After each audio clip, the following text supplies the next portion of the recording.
নমস্কার বন্ধুরা, আপনারা সবাই কেমন আছেন? আশা করি অনেক ভালো আছেন। চলে এলাম নতুন একটি ভিডিও নিয়ে। আজ ছিল মনসা পুজো এবং বিশ্বকর্মা পুজো। আমাদের গ্রাম বাংলায় বা আমাদের বাড়িতে আমরা ঠিক কিভাবে এই দিন পুজো করে থাকি সেই ভিডিওটাই আজকে শেয়ার করলাম।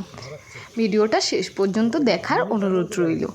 এই যে আমাদের প্রথমে মনসার যে থান হয়, অ্যাকচুয়ালি যে মনসার যে গাছ হয় সেখানেই একটা থান তৈরি করে সেটাকে পরিষ্কার পরিচ্ছন্ন করা হয়, করে সেখানেই আমরা দুধ কলা দিয়ে থাকি। এই যে দেখুন, এখানে গিয়ে আমরা দুধ কলা বাতাসা ফল আর মিষ্টি দিয়ে প্রথমে আমরা পুজো করে থাকি। তার আগে কিন্তু জায়গাটাকে ভালোভাবে পরিষ্কার করে মনসা গাছটাকে পরিষ্কার জল দিয়ে ধুয়ে নিয়েছি। তারপরে একে একে সিঁদুর এবং চন্দন সব কিছু দিয়ে ফুল দিয়ে সাজিয়ে আর তার সাথে দিয়ে দিয়েছিলাম ওই যে কলার খোলগুলো, ওর মধ্যে দুধ কলা বাতাসা এগুলো দিয়েই আমাদের কিন্তু এই গ্রাম বাংলায় ম্যাক্সিমাম বাড়িতেই পুজো হয়ে থাকে। আপনারাও কিভাবে এই মনসা পুজোর দিন পুজো করে থাকেন সেটাও জানাবেন।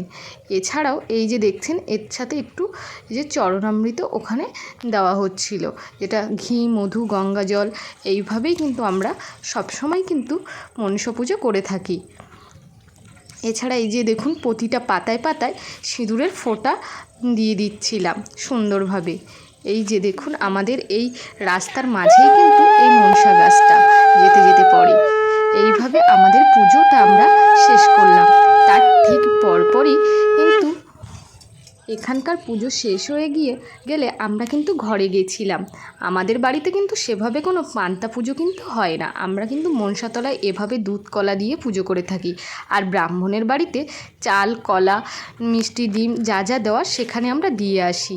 এই যে আমাদের কিন্তু মনসাতলায় পুজো পুরোপুরিভাবে কমপ্লিট হয়ে গেছিলো। আর আপনারাও কি এইভাবে পুজো দিয়ে থাকেন? তার ঠিক পরেই কিন্তু আমরা ঘরেতে এসে আমাদের মতো করে আমরা কিন্তু পুজোর আয়োজন করেছিলাম। এই যে দেখুন, আর এই ভিডিওটা ভালো লাগলে like comment and share and subscribe করে দেবেন। সবাই ভালো থাকবেন। টাটা। হরে হরে হরে কৃষ্ণ কৃষ্ণ কৃষ্ণ কৃষ্ণ